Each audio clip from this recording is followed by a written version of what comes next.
শয়তানের বাচ্চা নেশা কর এলাকাটা নষ্ট করে লাগলো। চেয়ারম্যান সাহেব, এই কুলাঙ্গার আমাদের এলাকার প্রত্যেকটা যুব সমাজকে নষ্ট করে দিচ্ছে। আর এ নিজে তো মাদক সেবন করে এবং মাদক বিক্রিও করে। ওকে আগে ভালো মতো পেটাও, তারপর আমি বাকি কথা বলবো।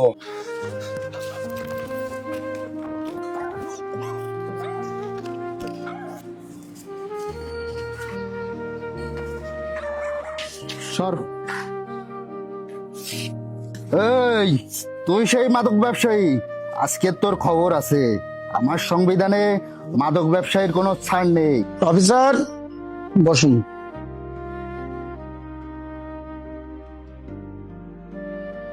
শুনুন অফিসার, আমি বেঁচে থাকতে আমার এলাকায় কোনো মাদক ব্যবসায়ীর বিন্দু মাত্র কোনো ছাড় হবে না।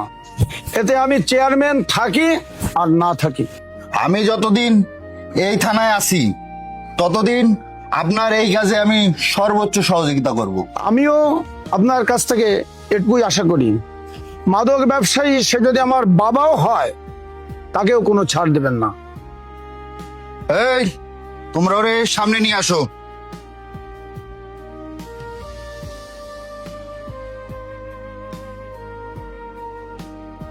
এই, তুই নিজেও জানিস তোর কত বড় শাস্তি হতে পারে। সেই জায়গায় আমি তোর শাস্তি কমাই দিতে পারবো। শুধু তুই আমারে বল, তোর এই মাদক কে সাপ্লাই দেয়? স্যার তো বলতে বলিস না, বল।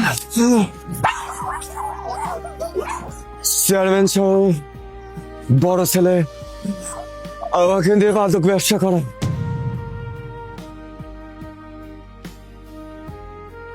আমি যদি মাদক বিক্রি না করি তাহলে চেয়ারম্যান সাহেবের বড় ছেলে আমার পরে অত্যাচার করে, আমাকে মাদকও খাওয়ায়, আবার আমাকে দিয়ে মাদকও চেয়ারম্যান সাহেবের বড় ছেলে বিক্রি করায়।